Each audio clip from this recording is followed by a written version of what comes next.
somebody allow me to misbehave because you have no idea what God has done for you. Sing.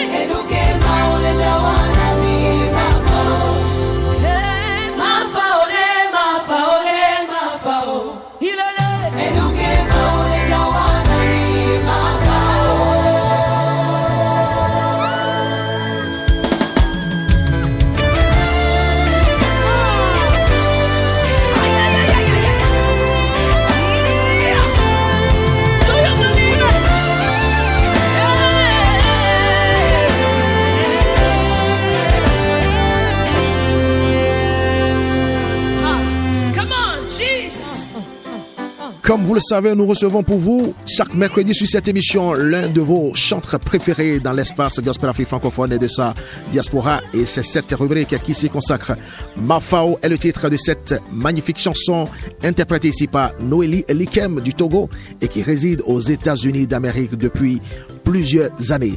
Elle nous a fait l'honneur de répondre à notre invitation. Nous allons lui souhaiter la bienvenue juste après ce petit medley concernant sa discographie musicale, histoire de vous rafraîchir la mémoire.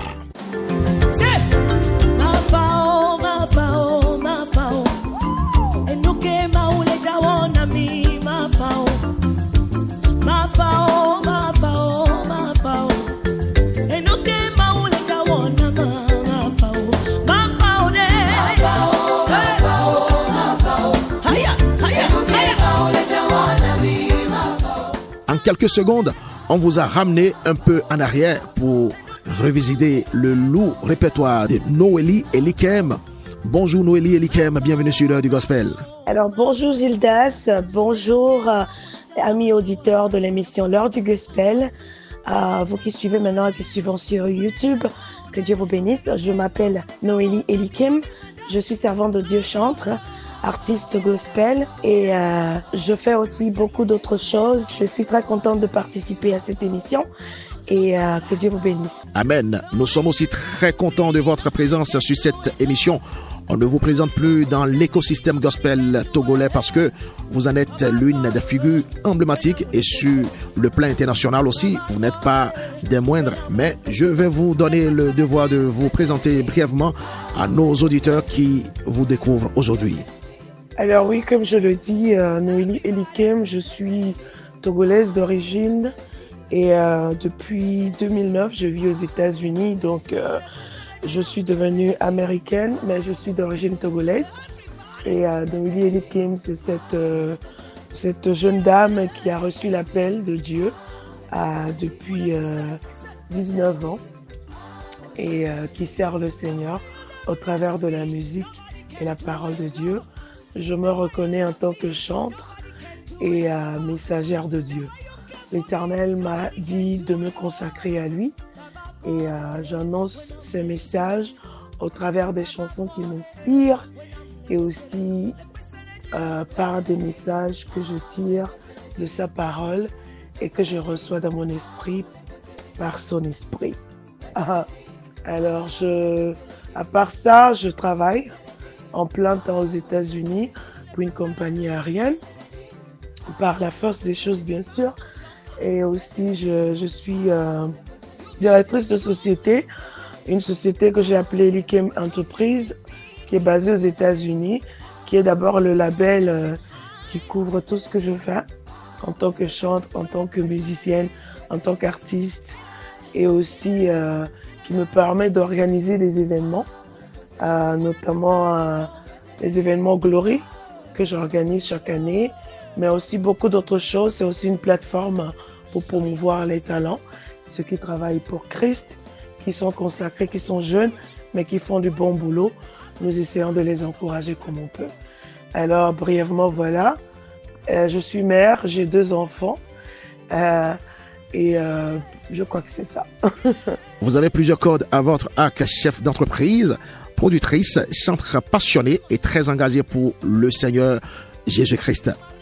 Parlez-nous justement de votre genèse musicale et à quel moment vous avez décidé de mettre les pieds à l'étrier. J'ai toujours chanté depuis toute petite. Oui. Depuis l'âge de 4 ans, je me reconnais déjà être attirée par la musique. Et Je peux me rappeler même que ma maman n'aimait pas qu'on sorte, mais moi, à chaque fois que j'écoute la musique quelque part, il faut que j'y aille, coûte que coûte. Et ça a été des problèmes avec moi et ma mère depuis mon enfance. Et dans ma tendre jeunesse, c'était les événements de récital au collège, au lycée, les concerts des jeunes au Centre culturel français, le chœur pour des artistes déjà confirmés.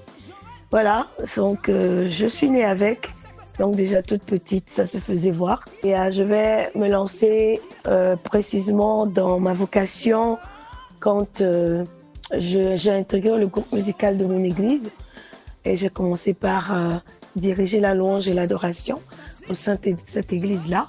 C'est là que je vais faire ma rencontre personnelle avec Dieu, qui va m'inspirer, qui va me parler personnellement. Donc, c'est à l'issue de ça que j'ai compris des hommes de Dieu. Précisément, Dieu m'a dit, je veux me servir de toi dans cette génération et consacre-toi à moi. Il a parlé au travers d'un homme de Dieu qui m'a dit que Dieu a mis un talent de grâce sur ma vie. Le talent que j'ai, c'est par la grâce de Dieu qu'il l'a déposé sur ma vie. C'est un talent unique. Il m'a dit tout ce dont j'aurais besoin dans cette vie pour survivre ou pour exercer ce talent, c'est inclus déjà en moi, qu'il a déjà donné les potentialités dont j'aurais besoin dans la vie. Il faudrait juste que moi je marche dans sa direction. Et quand je l'ai compris, je ne suis plus retournée depuis. J'ai arrêté des choses que je faisais qui n'allaient pas dans la lignée de servante de Dieu. J'ai arrêté des relations que j'avais à l'époque. Je me suis consacrée. Vraiment, depuis ce jour-là, je me suis consacrée. Je fais tout pour marcher dans les voies de Dieu. J'ai refusé beaucoup de contrats, beaucoup de propositions qui pouvaient me dérouter de l'appel. Et je me suis décidée à chanter Dieu à 100%, à livrer les messages qu'il me donne par ses chansons. Et depuis là, je ne suis pas retournée. Ça fait presque 25 ans aujourd'hui. Et vous avez parfaitement répondu à cet appel avec abnégation et c'est ce qui explique l'impact positif qu'on connaît de votre ministère aujourd'hui et on prie que le Seigneur vous y aide à aller plus loin pour sa gloire parce que vous avez sacrifié votre passion pour la mettre à son service exclusivement. Et ça fait 25 ans aujourd'hui. Faites le bilan, chers auditeurs. Eh bien, quels sont les chantres ou les hommes de Dieu qui vous ont influencé? Depuis mon enfance, j'ai toujours ma tendre jeunesse. Dès que j'ai été introduit à l'évangile, au gospel, au chant de l'évangile, au chant chrétien, depuis, je dirais, l'âge de 15 ans. 14-15 ans, j'écoutais des chants sur la radio de l'évangile à Lomé, au Togo. Mon esprit était toujours captivé, spécialement quand j'écoutais Exo Éclat, les chants d'Exo Éclat. Mon Dieu, ces chants qui ne meurent jamais. Oh, ces chants qui ne meurent jamais du groupe Exo Éclat. J'écoutais La Famille Arbo. Ça, c'est des chants qui ne sont plus là aujourd'hui, qui ne sortent plus de production, mais qui ont vraiment influencé ma tendre jeunesse. Et l'esprit divin était sur eux quand j'écoutais ces chants. Il y avait quelque chose qui me captivait. Et ces chants aujourd'hui, même quand je les chante encore, on sent encore la parole de l'Esprit de Dieu. Et je dirais aussi, quand j'ai un peu évolué vers 16, 17, 18 ans, Rebecca Malopé de l'Afrique du Sud a été ce chantre-là. Je l'appelle une mère qui, malgré que je ne comprenais pas les paroles, la langue dans laquelle elle chantait, plusieurs fois je me suis vue en train de chanter ces chants dans ma langue. Et quand je trouve finalement l'interprétation de la chanson, je me rends compte que j'ai chanté les mêmes paroles qu'elle avait chantées. Et elle m'a vraiment influencée. Même jusqu'aujourd'hui, dès que j'écoute les chansons de Rebecca Malopé, mon esprit est transporté en même temps. Et quand je vais grandir, actuellement, je dirais, elle a été la plus grande partie d'influence spirituelle sur ma vie. Aujourd'hui, je me ressource avec plusieurs d'autres chantres. J'écoute plusieurs d'autres personnes. Mais voilà un peu les chantres qui m'ont motivé, qui m'ont influencé positivement un esprit. Et je vais citer aussi CeCe Winans des États-Unis. CeCe Winans et Tasha Cobbs, qui m'ont vraiment influencé par la puissance de leurs textes, la profondeur de leurs textes. Et il y a plusieurs d'autres chants que j'aime écouter de nos jours. Les chants de Déborah Lokalo, ma sœur, qui me font énormément du bien. Elle a de sèches compositions qui sont vraiment très consacrées. Et j'écoute qui j'écoute qui encore beaucoup de beaucoup de personnes, disons, mais qui ne sont pas forcément ceux qui m'ont influencé au début de mon ministère. Mais pour ceux qui m'ont vraiment touché au début de mon ministère, c'est le groupe Exo Éclat, la famille Arbour et le chanteur Rebecca Malopé. D'accord. Et ils sont vraiment nombreux, ces chantres, être influencés par ces noms que vous venez de mentionner. On n'est pas surpris de l'impact positif qu'a votre carrière aujourd'hui. Alors, comment appréhendez-vous le gospel et selon vous, quel est le rôle du chanteur? Oui. Alors, le gospel, c'est un mot anglais. C'est un mot anglais qui signifie l'évangile, d'accord? L'évangile, c'est la parole de Dieu. C'est ce que Christ, notre Seigneur Jésus, est venu annoncer. Il a dit, je suis venu pour que mes brebis aient la vie et la vie en abondance. Le voleur vient pour voler, dérober, détruire. Mais moi, je viens pour que les brebis aient la vie. Jésus est venu envoyé par Dieu parce que Dieu a tellement voulu réconcilier l'humanité qui a chuté depuis Adam, depuis la Genèse, qui a introduit ce monde dans un péché, qui a porté la séparation entre la créature, entre l'homme que Dieu a créé pour l'adorer. En réalité, nous sommes créés que pour adorer Dieu. Et comme nous nous référons au jardin d'Éden dans le livre de Genèse, c'était ça. Mais le péché a introduit l'homme dans la séparation avec Dieu. Et quand même, Dieu plein d'amour, il a toujours voulu réconcilier l'homme à lui. Il a toujours voulu briser cette nature de péché qu'il ne supporte pas. Dieu ne supporte pas le péché. Et donc, il a tout fait pour annuler le péché, pour nous réconcilier à lui, pour garder cette intimité, cette relation que nous avons avec lui. Mais depuis, nous voyons dans la Bible, depuis Genèse, il s'agit d'un peuple qui est toujours rebelle. Le Seigneur envoie les prophètes, il envoie les juges, il envoie les petits prophètes, il envoie tout le monde parler pour réconcilier la nation à Dieu. Et depuis tout ce temps, il arrivait un temps où ça ne marchait toujours pas parce que la nature de péché retrouvait toujours ce peuple-là, ces créatures. Alors il a fallu, ils disent, qui enverrai-je, qui ira pour moi? Il envoie une partie de lui-même. Dieu le Père, Dieu le Fils et le Saint-Esprit. Et Dieu le Fils a accepté de venir et il s'est fait chair. La parole de Dieu nous dit, il s'est fait chair. Il est né d'une femme, une vierge, avec l'Esprit Saint.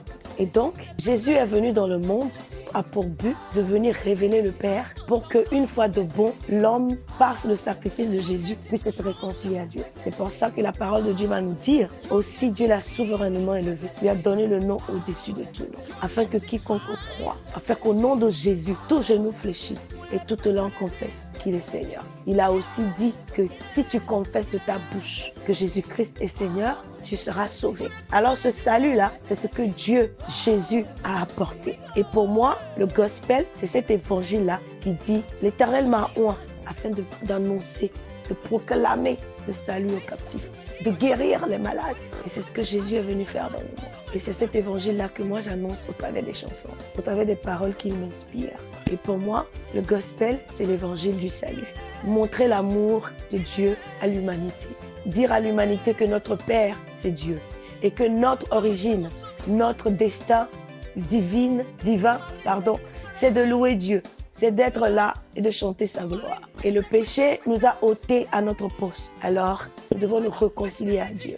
Et donc, quand je chante l'amour de Dieu, je chante les bienfaits de Dieu, je chante la puissance de Dieu, l'autorité de Dieu. Et j'exhorte aussi l'homme à revenir à son état originel, d'être connecté à Dieu et de chanter ses louanges. Donc, pour moi, le gospel, c'est tout simplement l'évangile.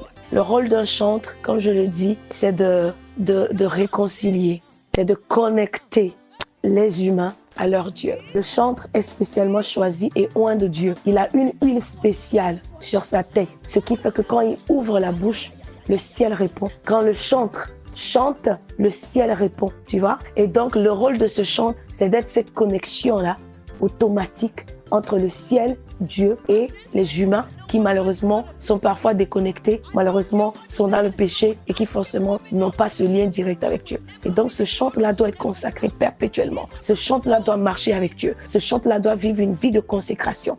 Ce chantre-là doit arrêter de faire certaines choses, doit pas parler comme tout le monde, doit pas marcher comme tout le monde, doit pas suivre les choses comme tout le monde. Tout lui est permis, mais tout ne lui est pas utile. Il se consacre, parce que lui, il est spécial. C'est lui qui devient la connexion entre Dieu et les humains. Et donc le chantre, c'est celui-là qui fait cette connexion, qui attire les humains, qui les ramène à leur Dieu. Et là, quand il les laisse dans le lieu saint, devant le trône de Dieu, Dieu lui s'occupe de les bénir, de les guérir, de recevoir leurs problèmes et de tout simplement faire descendre sa gloire parmi eux. Voilà brièvement ce que le chantre fait. Le chantre, c'est aussi celui qui reste devant le combat spirituel. Le chantre, par ses chansons, ouvre les cieux. Le chantre, par ses chansons, attire la puissance divine dans tout lieu où il se trouve. Et le rôle du chantre est très important parce que sans ça, Dieu ne descend pas. Sans le chantre, Dieu ne vient pas. Sans le chantre, Dieu ne descend pas. Le chantre, c'est un autel qui représente la montée et la descente. Ah, c'est très profond. Un chantre, c'est sacré. Un chantre, c'est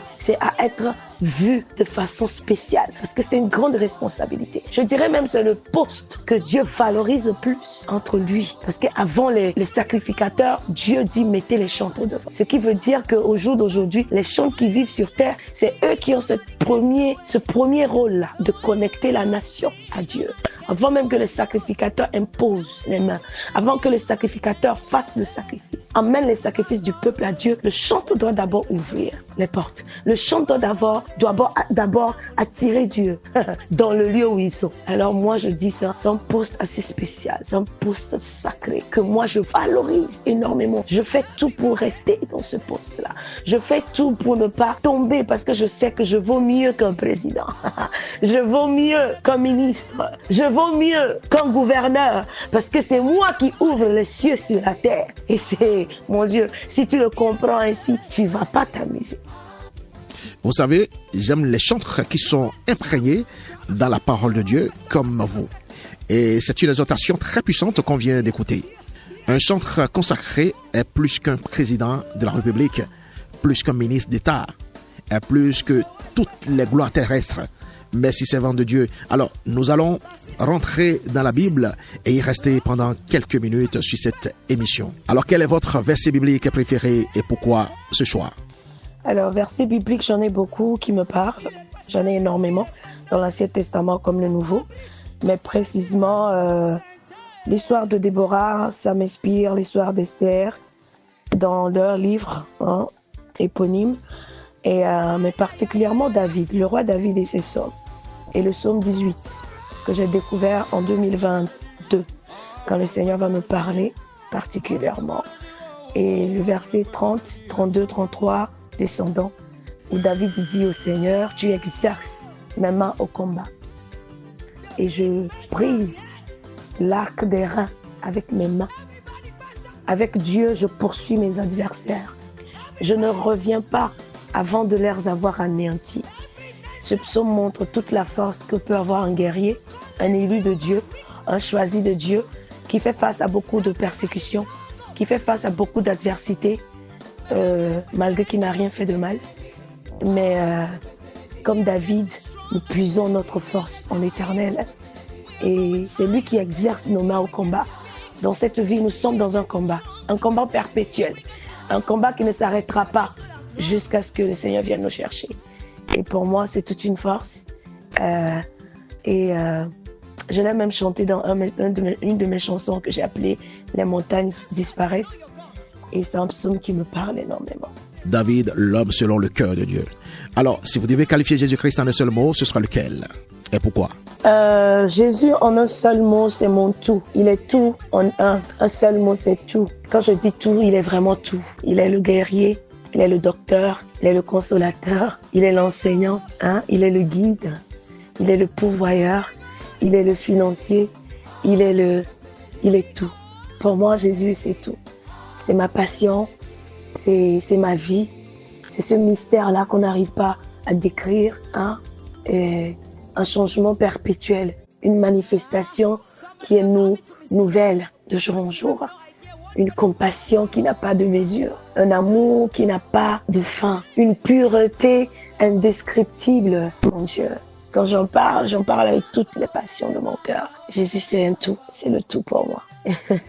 Il est aussi le combattant, il est aussi ce feu dévorant, il est aussi la fureur contre mes ennemis, il est aussi la colère contre ceux qui me persécutent, il est aussi la vengeance contre ceux qui se lèvent pour me combattre injustement. Alors Jésus, c'est tout pour moi.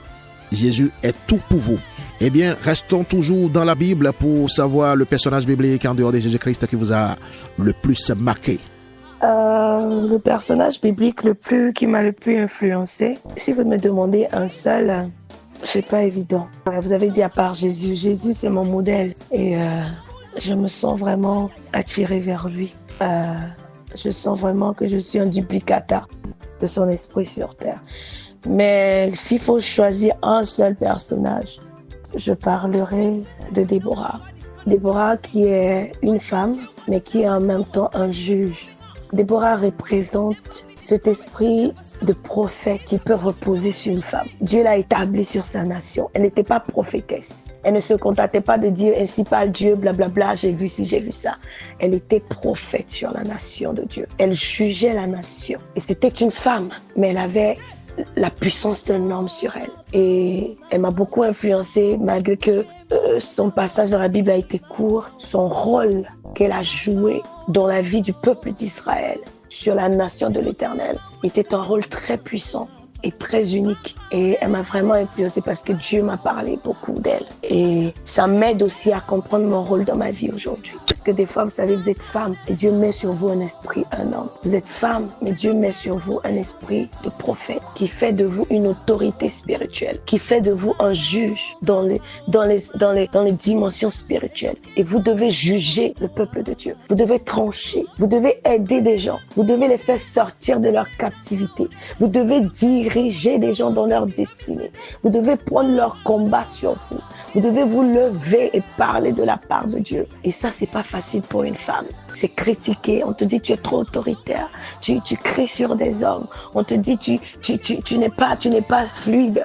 Tu n'es pas féminin. Tu n'es pas douce. Mais c'est à cause de cet esprit-là, de prophète qui repose, cet esprit de juge, qui sont vraiment des postes réservés à des hommes, mais que Dieu a mis sur une femme.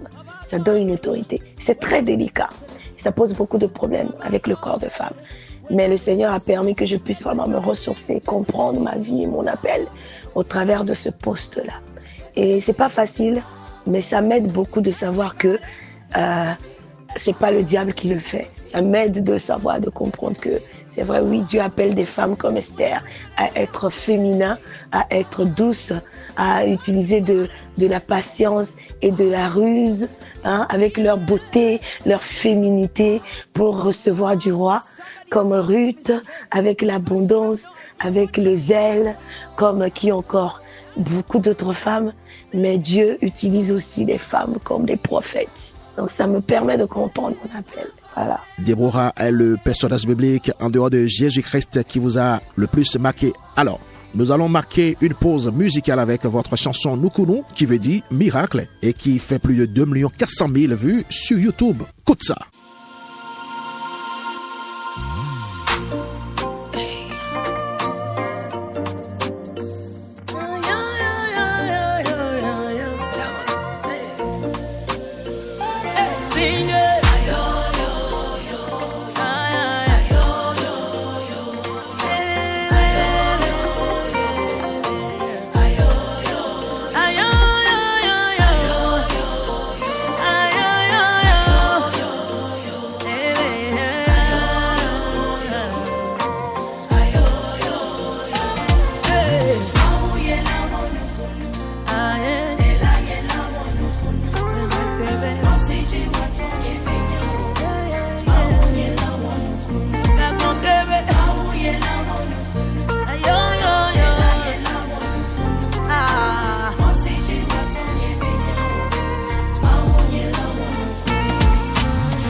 Nukuku obwa kwenken Mosiji watonye menyao Maunye lawo nukunu Enako no chabi dans lele au fond na kenken moi si di watonye menya o maonye la wanuku si watemwa.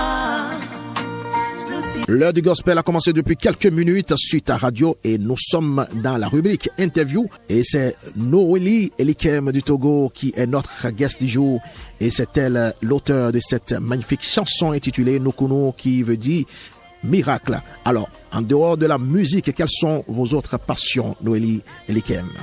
Le regard que je porte sur le gospel d'Afrique francophone, c'est un regard d'admiration, de satisfaction, mais aussi un peu de désolation. En ce qui concerne les productions, nous avons de très belles productions. La qualité, ça évolue énormément. Mais je déplore aussi qu'il n'y ait pas assez de consécration. Le gospel vire un peu trop à du showbiz, ça vire un peu trop à plaire à la chair, à faire danser les gens, à leur faire liker les chants, à être trop à l'aise. Dans le monde dans lequel nous vivons, nos chants ne peuvent pas mettre ce peuple-là trop à l'aise. Ça peut permettre à ce peuple-là de louer Dieu, mais ça doit d'abord remettre ce peuple à genoux parce que les temps sont mauvais. Nous sommes dans les derniers temps. Si tu es chantre, tu te dis gospel, artiste. Vous aimez l'innocence des enfants, vous aimez voyager surtout par avion et c'est là vous êtes plus inspiré pour composer des chansons et pour découvrir d'autres cultures. Super. Eh bien, parlez-nous de votre Vision Glory que vous organisez à Lomé et aux USA. Et parlez-nous de vos différents projets à venir en même temps. C'est une vision que Dieu m'a accordée en 2017, déjà 2016, en m'inspirant de Habakkuk 2, où il dit « La gloire de la deuxième maison sera plus grande que la première ».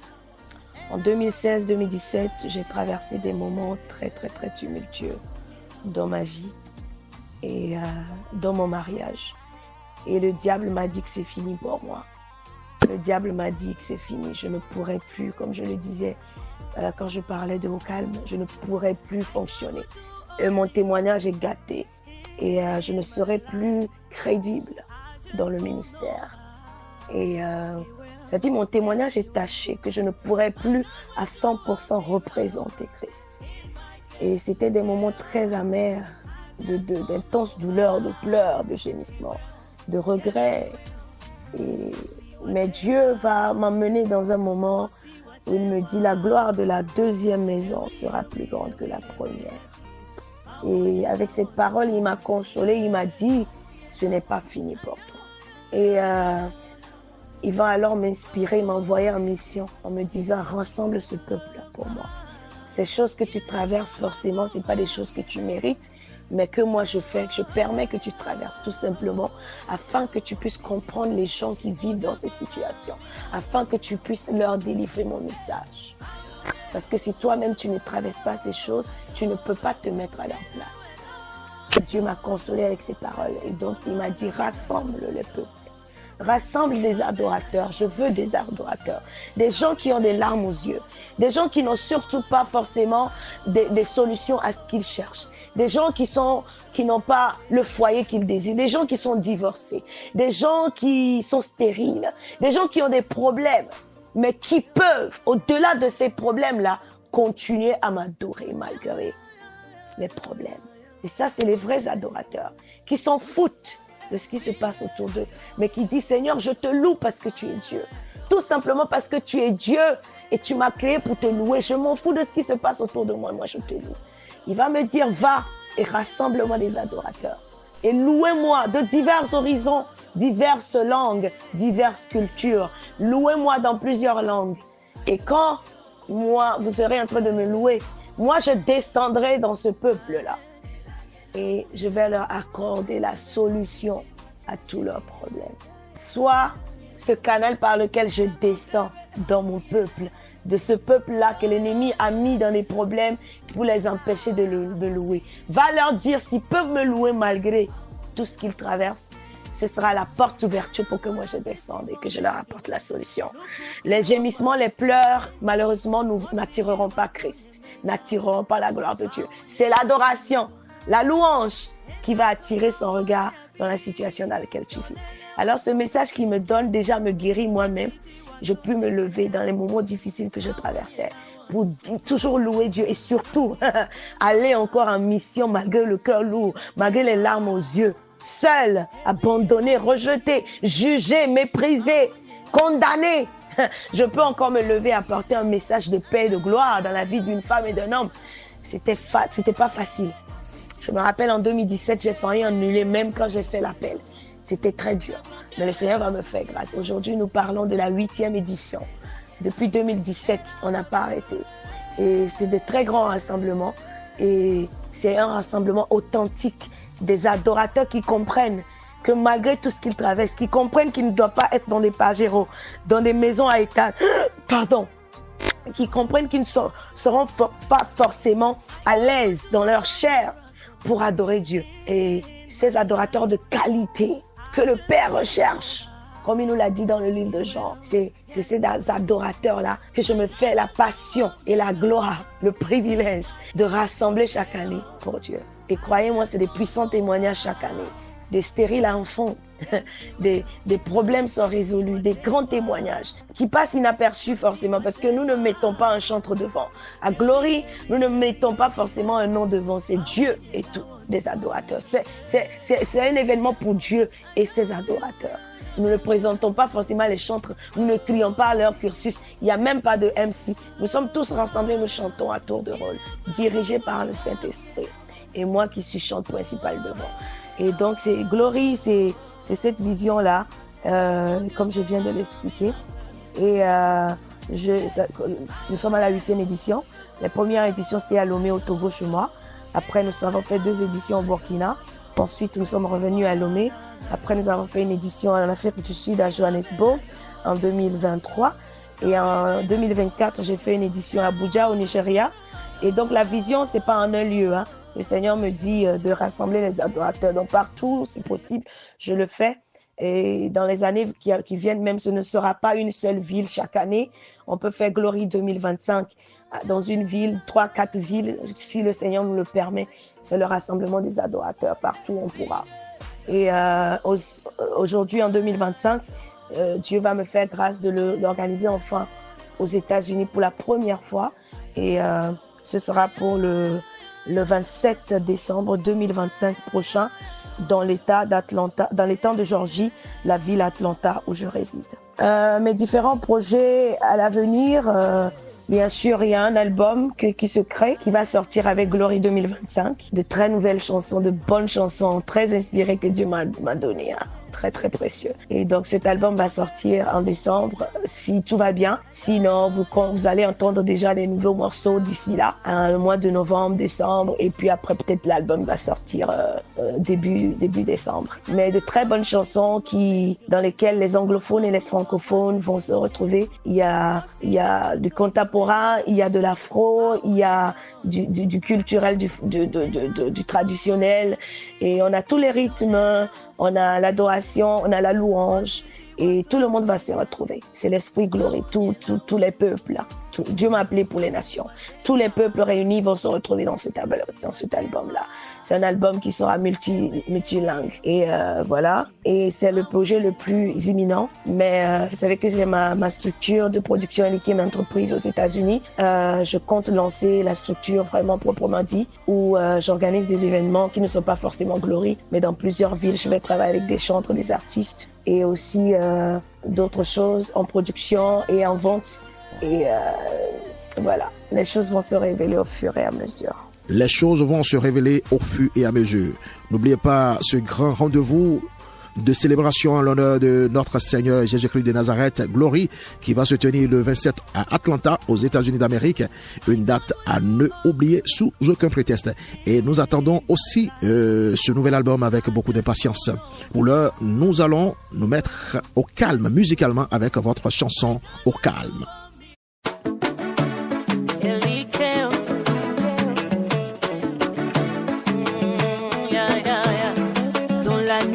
Perdu, avec le cœur tout fendu, sans espoir, sans repère, je savais pas où aller.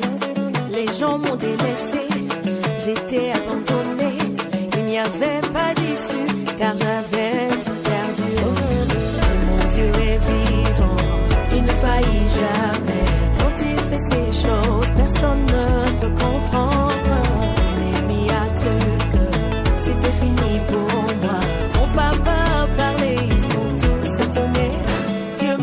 Au calme est le titre de cette merveilleuse chanson de Noélie Elikem qu'on vient d'écouter. Parlez-nous-en. Au calme, c'est un chant, j'ai dû abrévier le titre, mais c'est tout écrit AUCALME, mais j'ai abrévié ça comme au calme pour faire un peu artistique.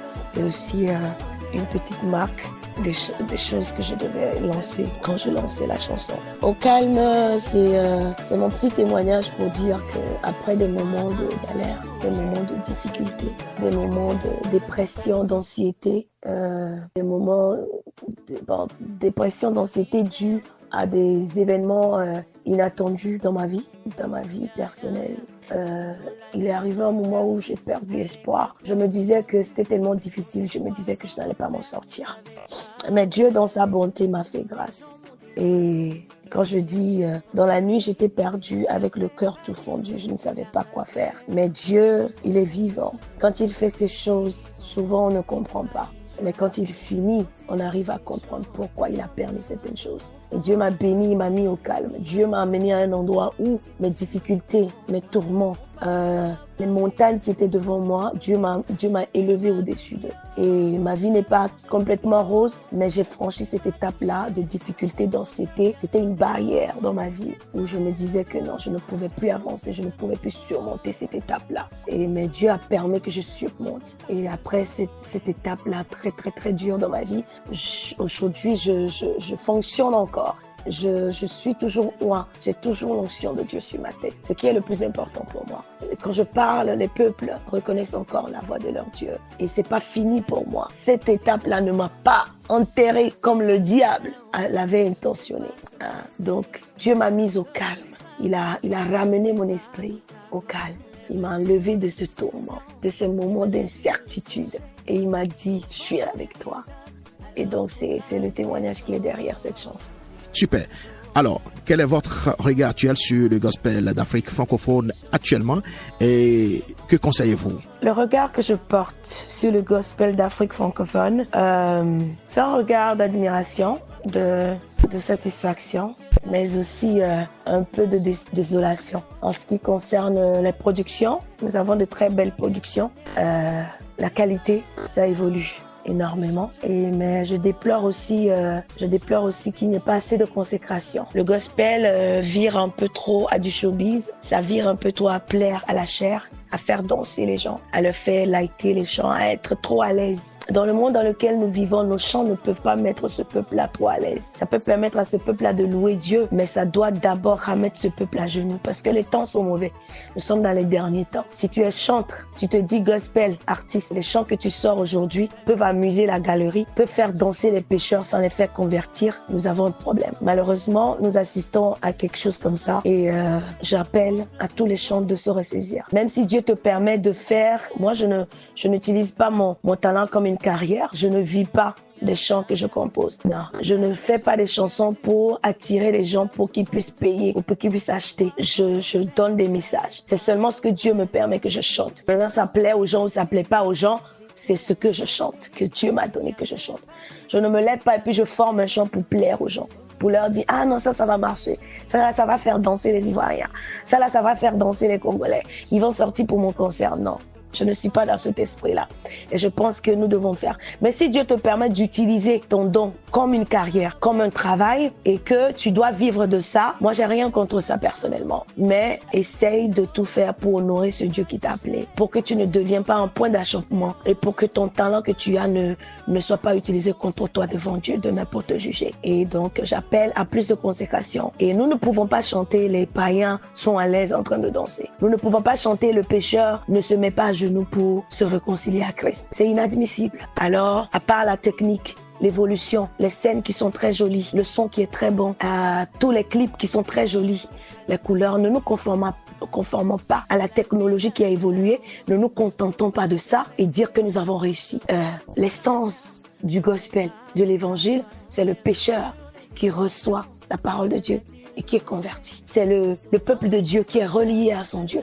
Et si ces buts-là ne sont pas atteints, malgré le bling-bling, malgré la beauté de nos habits, nos maquillages et nos mèches, les jolis clips. Si le péché peut jouer nos chansons en boîte, retourner dans son adultère, ne pas se repentir, retourner dans ses fraudes, dans ce qu'ils font de mauvais et ne pas revenir à Christ, alors nous avons failli à notre responsabilité. Et je lance un appel à tous mes collègues qui sont appelés de Dieu, qui ont un talent de Dieu. Et ressaisissons-nous que même tout ce que nous faisons d'excellent, que les chants la ramènent toujours les gens à Christ, à Dieu. C'est le plus important. Et ces conseils ne sont pas tombés dans les oreilles de sourds. Alors quand serez-vous au Bénin pour célébrer le Seigneur Jésus avec nous et pourquoi pas un Glory Bénin? Est-ce que je serai au Bénin prochainement? Je sais pas, j'ai pas d'invitation. Mais oui, si éventuellement on arrive à trouver une entente avec des structures sur place, on pourra éventuellement faire Glory Bénin. On dira Glory Cotonou en ce moment-là, où ça dépend de la ville. On ne met pas le nom du pays, on met le nom de la ville. Donc c'est Glory Johannesburg, Glory Lomé, Glory Atlanta, on met l'année et puis on met la ville. Donc Glory 2026 Cotonou, ou Glory 2026 Parakou, Glory 2026 Paris, Glory 2026 Montréal, voilà un peu. Donc nous sommes quand même ouverts à toute proposition et rassembler les adorateurs partout dans les nations, c'est notre mission. Et donc Cotonou aussi, ouais, bien sûr. Mais on n'a rien de concret pour le moment, on espère que les gens vont se manifester. Pourquoi pas en 2026? Glory va se faire ici au Bénin par la grâce de Dieu et pourquoi pas en 2026. C'est notre prière. Et comment vous suivre sur les réseaux sociaux? Voilà, pour me suivre sur les réseaux sociaux, c'est Noélie Elikem. Noélie, c'est N-O-E-L-I-E. Elikem, c'est E-L-Y-K-E-M. Elikem veut dire établi. Maoulikem, c'est en éveil. Dieu m'a établi. Alors Noélie, c'est parce que je suis née en 25 décembre. Et sur YouTube, j'ai ma chaîne YouTube qui a à peu près 80 et quelques mille abonnés, que j'espère que vous allez m'aider à ramener à 100 000 au moins avant décembre. J'ai mon compte Instagram aussi, Noélie Elikem. J'ai mon compte Facebook au même nom, Noélie Elikem. Et j'ai aussi mon compte TikTok, Noélie Elikem, la messagère. Et donc, vous pouvez me suivre sur ces comptes-là. Et vous allez voir mes photos. Ce sont les comptes qui ont plus d'abonnés. Sur TikTok, j'ai 200 et quelques mille abonnés. Sur Instagram, c'est le compte qui a 55 000 abonnés. Sur Facebook, c'est le compte qui a 62 ou 3 000 abonnés. Et sur YouTube, c'est le compte qui a 83 000 abonnés. Donc, que Dieu vous bénisse. Voilà comment me suivre sur les réseaux sociaux. Nous sommes sur la dernière ligne à droite de cette émission, de cette entrevue, je vais dire. Donnez-nous un acapella pour finir et votre mot de fin en même temps. Alors actuellement, je suis en studio, je suis en train de faire de nouveaux morceaux. Et ce petit chant que Dieu m'a inspiré qui dit « Jésus, tu es Dieu et Jésus, tu es roi. Il n'y a personne comme toi. Personne comme toi. Mon Jésus, tu es Dieu. Oh Jésus, tu es roi. Il n'y a personne comme toi. Oh, personne comme toi. Il n'y a personne comme toi. Oh, personne comme toi. Alors, c'est un chant que nous allons retrouver à Glory 2025 et sur mon prochain album. Et ça va se chanter en anglais, en français et en mina. Peut-être aussi en twi et en Yoruba. Nous allons adorer Christ à Glory 2027, lui dire qu'il est roi, l'élever. Et pendant que nous sommes en train de faire ça, lui descend dans sa gloire. Merci à vous. Alors, mon mot de fin serait de vous dire merci. Gildas, mon frère, que Dieu te bénisse. Merci que Dieu bénisse Gospel francophone, votre émission. Et que Dieu bénisse aussi la radio, les responsables qui permettent qu'on puisse passer des messages par leur onde. Que Dieu bénisse tout le peuple béninois et tous les arts africains qui écoutent, qui suivent cette émission ou vos pages. Que Dieu bénisse sa parole dans nos cœurs. Je demande que Christ soit notre priorité. Christ soit la raison de notre existence. Le monde va de mal en pire. J'ai toujours dit aux gens, ça va pas s'améliorer plus que ça. Quand nous lisions Matthieu 24. Il nous a décrit les temps de la fin. Mais il nous a aussi parlé de paraboles des 10 vierges. Alors, quand nous voyons tout ce qui se passe aujourd'hui, dans le gouvernement américain, en Russie, dans le gouvernement français, chez moi au Togo, au Bénin, en Côte d'Ivoire, mes amis, ça va de mal en pire. Nous sommes dans les temps de la fin. Alors, mon message pour le peuple de Dieu et pour tous ceux qui nous écoutent, c'est attirons-nous vers Christ. Soyons enracinés en Christ. Il dit, vous serez, si vous êtes les branches, moi je suis l'arbre. Si vous vous restez rattachés à moi, seulement vous allez fonctionner.